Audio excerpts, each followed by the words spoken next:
por në Durrës duhet të jetë më lart, apo jo? Është qytet bregdetar, është qyteti që po mirëpret udhëhecit e Ballkanit Perëndimor në samitin e iniciativës Brdo-Briunit, që fokusohet në perspektivën evropiane të rajonit dhe në zbatimin e planit të rritjes të Bashkimit Evropian.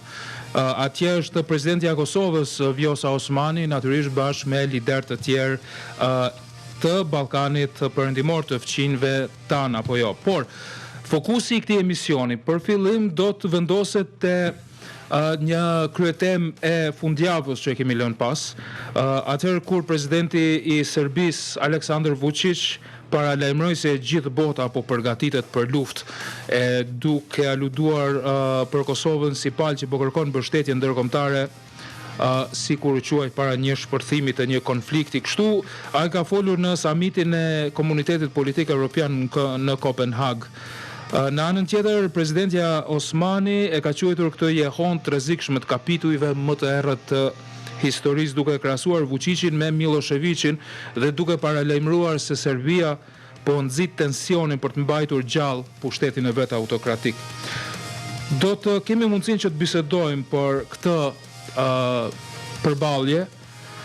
në një moment kur Evropa përballet me pasiguritë e veta, qoftë në Ukrainë, qoftë britshtësinë e Ballkanit, në një fazë kur kërkohet integrimi në Bashkimin Evropian. A janë thjesht manovra politike këto, apo shenja të një përshkallëzimi real? Do të kemi mundësi të flasim për narrativat e luftës që, sikur i përmendi, sikur tha direkt presidenti i Serbisë, të flasim për BE-n, për NATO-n dhe për SHBA-n në këtë që disa kanë quajtur lojë të tensionit në Ballkan. Retorika apo alarm real, por këtë do të flasim me ekspertin e çështjeve të sigurisë, zotin Bedri Elezi, që është drejt për drejt tashmë në Radio Televizionin 1 Unë gjatjeta, zoti Elezi. Përshëndetje. Çfarë mesazhi është ky? Si e lexoni ju në cilësinë tuaj profesionale? A është mesazh real? Të gjithë po përgatiten për luftë?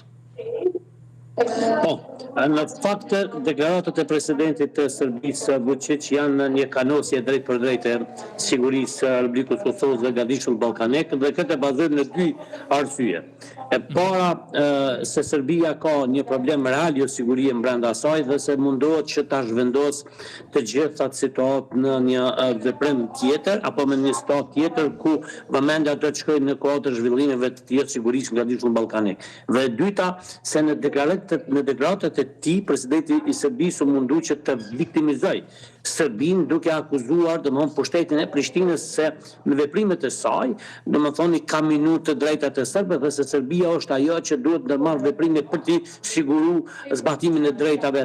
serbëve. Duke I marrë parasysh të dy kampione, janë paralajmërimet e situatës së sigurisë apo paralajmërimi I luftës siç I ka quajtur ai, sepse në fjalorin e tij ka përmendur edhe fjalën luftë. Çfarë do të thotë se kjo është në aspekt në sigurisë një sinjal I drejt për drejt apo një mesazh I drejt për drejt apo një kanosje, një kërcënim I drejt për drejt që I bëhet sigurisë nga Gabishulli Ballkanik. Ne duhet I trajtojmë shumë seriozisht këto deklarata, sidomos në një moment ku Kosova ka pasur një cenim sigurisë ajrore disa dronëve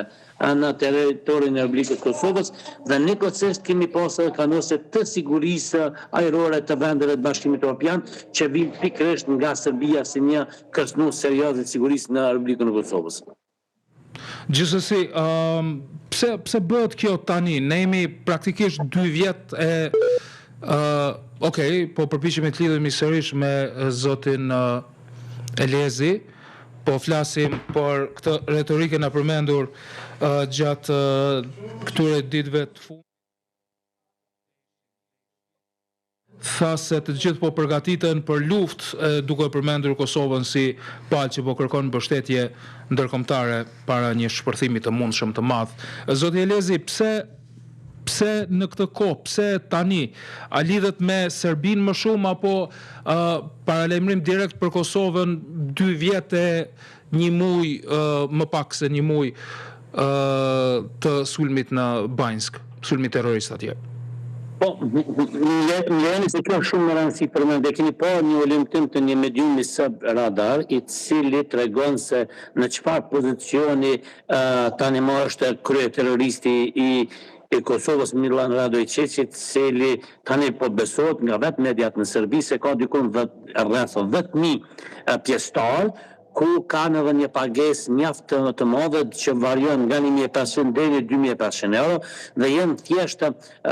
grupe kriminale, persona të cilët mund përfshin lehtësisht në zhvillimet e sigurisë. Ky person i cili kishte kryer një sulm terrorist në Kosovë ka në dispozicion tani më edhe protagonist të institucionet sigurisë, qofshin të BIA-s apo të ushtrisë, dhe se ekziston mundësia që i njëjti me kërkesë të Beogradit zyrtar të vendos komplet vëmendjen e zhvillimeve të jo sigurisë në situatën e Kosovës dhe Bosnjës, dhe tani nuk ka një tuftë apo mund të themi ka një numër të madh të grupeve kriminale të cilët ju kanë bashkangjitur dhe realisht përbën një kërcënim serioz. Në momentin kur ky person, ky terrorist i cili ka pranuar pjesëmarrjen e tij apo mund të them udhëheqjen e sulmit në terrorizëm në Kosovë, ka një fuqi kaq të madhe, mund të konsiderohet një situatë e përshtatshme për fuqiçin për ta orientuar komplet jo siguri nga Beogradi në rrugë tjera apo në shtete tjera siç është këtë rast edhe Kosova dhe Bosnia. Ju e dini që presidenti i Shtetit Bashkuar të Amerikës Trump kishte deklaruar ditë më parë se ka pamundsuar apo ka pezulluar një mundësi lufte mes Kosovës dhe Serbisë, dhe kjo të lë me besu që ato deklarata janë të bazuara në informacionet e inteligjencës amerikane dhe të NATO-s, dhe gjithashtu fakti se në Kosovë rikthehet në pozitë dhe një general ushtarak i NATO-s i cili vjen nga Turqia, pikërisht i cili ka qenë në kohën kur kishim një situatë të rëndë me sulmin e Banskës dhe infrastrukturën kritike. Domthonë generali turk në krye të NATO-s është rikthyer që kjo ndodh për herë të parë në historinë e NATO-s që një ushtarak të marrë një pozicion të dytë në një kohë kaq shkurt, dhe treguesi qartë se i njëjti mund të eventualisht të përballet me situatën të cilën ai kishte kaluar një kohë më parë në momentin kur Banska ishte një problem serioz të nga Dishullin Ballkanik. Si shihni reagimin e presidentes Osmani? Ishte në rregull, domethënë që u kundërpërgjigj në atë formë duke krahasuar me Miloševićin, duke quajtur një retorik të dhunës, apo duhet kishte pasur reagime të tjera edhe nga institucione të tjera si nga NATO-ja për shembull? Unë urej dhe kujtoj që neve nuk duhet kemi vetëm deklarime. Duhet të dallojmë nga shoqëria civile të cilët deklarativisht mund të themi reflektojnë apo reagojnë.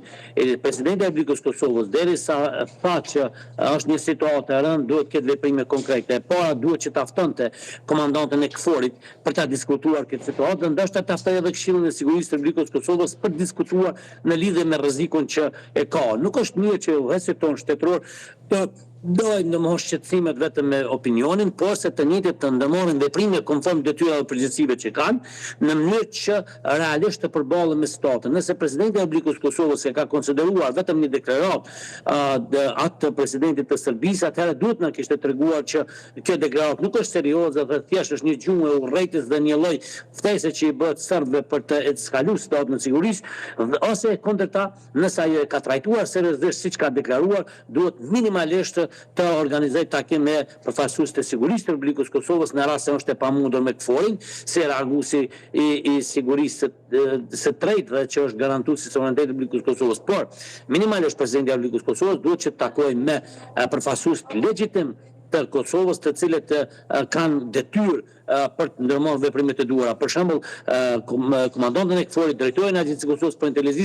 Inteligjencë duhet t'i takoj dhe të ndajë detyra të caktuara për të siguruar nëse vërtet KFOR-i në këtë fakt, në policia dhe AKI-ja kanë informatet e nevojshme apo të duhura në lidhje me paralajmërimet e Serbisë. Dhe njerë duhet përmend se duhet kemi përputhje deklarimeve dhe veprimeve dhe jo shpërputhje. Në anën tjetër deklarojmë me pompozitet të lartë kur nuk ndërmarrim asnjë veprim që që na takon konform detyrat përgjegjësive që kemi. Thjesht unë shpras që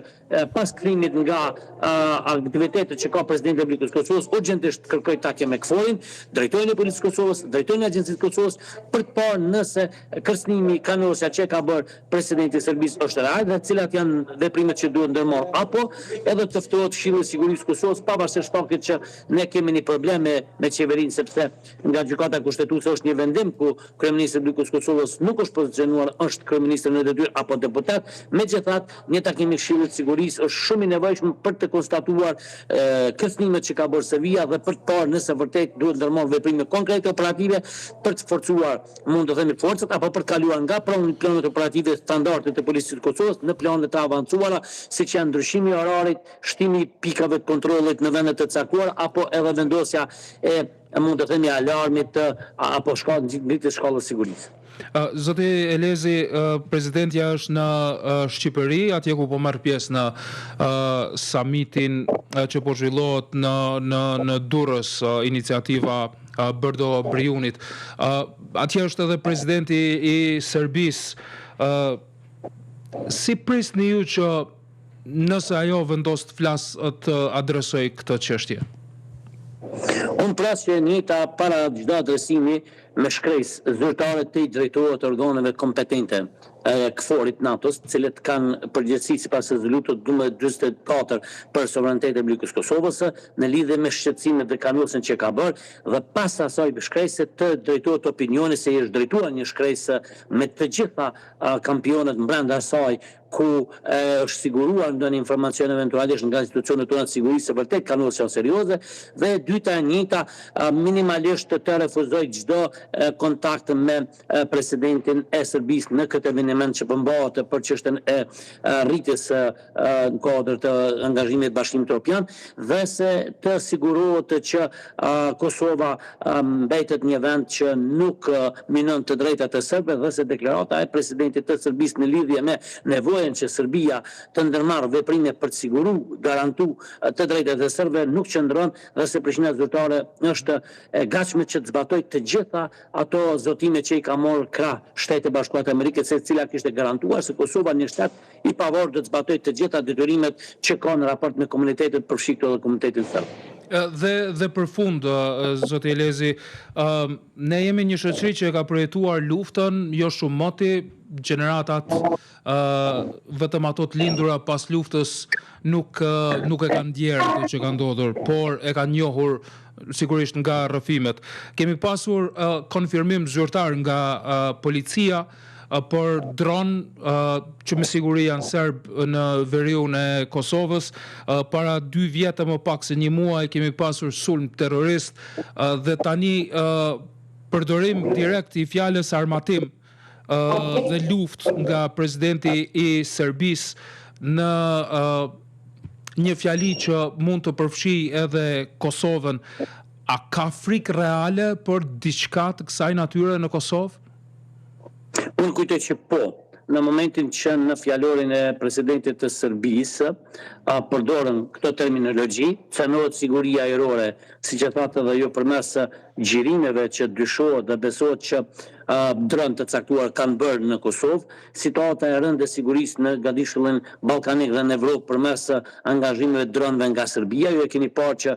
shumë probleme janë shkaktuar në sigurinë ajrore, qoftë në Gjermani, në Belgjik, në vendet skandinave, në Holand, ku Danimark, ku mund të themi që janë pezulluar fluturime të ndryshme, madje Bashkimi Evropian ka deklaruar që do të ndërtojë një mor antidron nga se është një rrezik serioz. Derisa Bashkimi Evropian, shtetet anëtare të NATO-s shohin rrezik, padyshim që neve jemi në rrezik më të madh, duke u bazuar në faktin që aleati kryesor i Rusisë, Serbia, mund të veprojë për të zbatuar programe të caktuara në mënyrë që të defokusojë angazhimet e ndërkombëtare në drejtim të zhvillimit në Ballkan, atëherë mund të përdorë brështësinë e Kosovës, 4 komunet me shumicë serbe, të cilat edhe më parë janë dëshmuar që janë burim jo sigurie, gjithashtu edhe situatën në Bosnjë për të rrezikuar sigurinë e gadishullit ballkanik. Ballkanik. Prandaj imediate apo urgjente është që ne të konstatojmë shkallën e rrezikshmërisë nga këto deklarime dhe veprimet që ka bërë Serbia me dronat e fundit, të mbajmë takimin e Këshillit të Sigurisë të Kosovës dhe të ndërmarrim veprime konkrete operative për të përballur me situatat të cilat janë eventualisht në horizont dhe gjithashtu të koordinohemi me Shtetet e Bashkuara të Amerikës dhe NATO-n, sepse janë partnerët kryesorë që sigurojnë garantojnë domosdoshmërinë e Republikës së Kosovës dhe kemi parë që vetëm SBA ka vepruar. Duhet përmenda një fakt tjetër se si